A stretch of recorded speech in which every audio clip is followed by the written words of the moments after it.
And good afternoon to everyone. It is Wednesday, the 21st of June, and the summer solstice. It's supposed to be one of the longest days in the year, I guess, today, daylight-wise anyway. And I guess every day is going to be 24 hours no matter what, but it's supposed to be the longest daylight hours today. As we move on with our time together. The thought I wanted to leave with us has to do with the Gospel of Matthew that we've been reading recently. And one of the Gospels talks about it's Matthew chapter 5. We're kind of familiar with this. I'm sure we've heard it so many times. And it's the story of Jesus on the Mount who's giving a sermon to the people, trying to give them and inspire them and uplift them and trying to encourage them to live better lives. And he gives them eight or nine beatitudes to live by. And one of the Beatitudes, not in any particular reason, but it's just because it's a favorite theme with me, is blessed are the peacemakers. You know, he goes on, there's a number of other Beatitudes, but this one, and hopefully I'll get a chance to speak with them in the succeeding weeks. But this one here is blessed are the peacemakers, for they shall become children of God. And I thought how many of us in this difficult, trying time of ours, in this difficult world that we live in, a world where it seems to explode with, and it seems to be rife with violence and with intolerance and with rudeness and with incivility and with me, myself, and I getting back to that mentality that I come first and no one comes second. I think of myself and that's it. Well, we look around and we see that many people are trying not to live their lives that way, and rightfully so.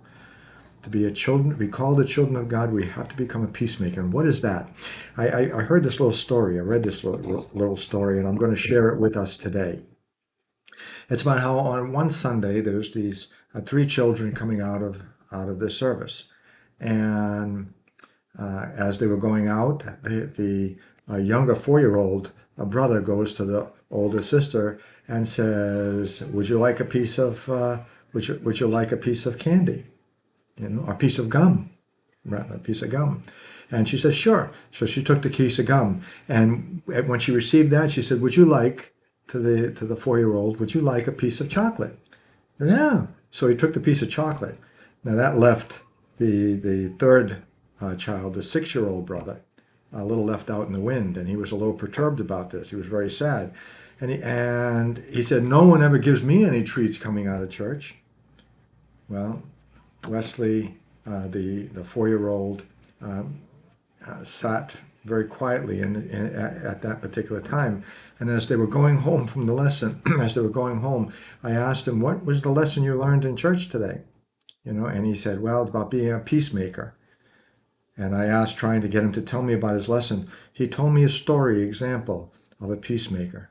And as he was telling his story, he got very quiet. Then he said, "Kiara," to the older sister, "I don't really want your candy."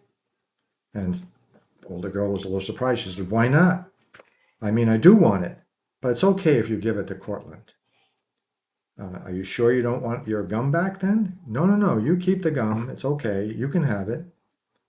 And so she turned around and she gives it to pats Cortland on the back and says, "Wesley said you could have the candy." And I handed it to him. He said, "Thanks." And he ate it.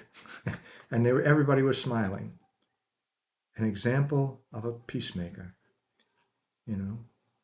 And the older sister says she was so happy to see a good example of being a peacemaker from her brothers, you know. And she knew that if her 4-year-old brother could be a peacemaker, so could she. And I look around and I say the same for all of us. If a 4-year-old boy could be a peacemaker in a situation, so could we. We look around and we see it's not so much taking care of self, what I want, what I need. This is almost a repeat of the message last week, almost close to it. Denying self for the sake of doing something for other, being a peacemaker, bringing peace and joy and happiness, and other ways in which we could become a peacemaker. Listen to others even when we don't agree. Say we're sorry when we make a mistake or when we are arguing an erroneous position. Suggest ways to solve a problem. Try to understand how others are feeling. Use a kind voice and kind words. Harsh words, and it's not just saying a kind word. We could say kind words, but in a harsh way. Using kind words and in a kind voice. Let go of angry feelings, and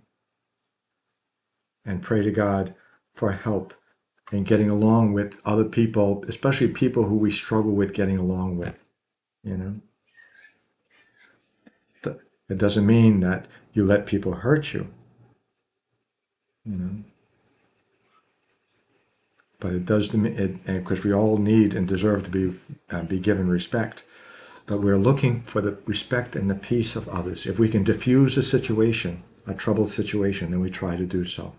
And sometimes it's just looking ahead, seeing what's going on around us and responding to it, looking with the intention of the needs of others first. Who wanted the candy more than I did? Maybe I wanted it badly, but somebody seemingly, this brother, Cortland, seemingly wanted the candy more. And so it's a piece of candy. Boom. Giving it to him brought a smile into his head, on his face, and put a smile in his heart. Who wouldn't want to bring a smile and bring peace and a smile into someone else's life?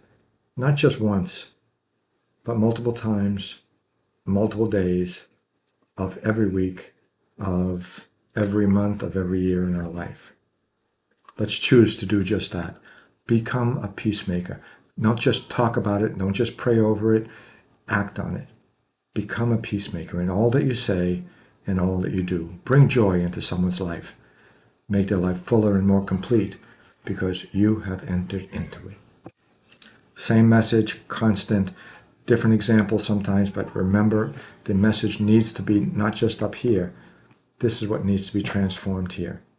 Okay? God bless you all. Mary, help of Christians, pray for us. Mary, help of Christians, pray for you.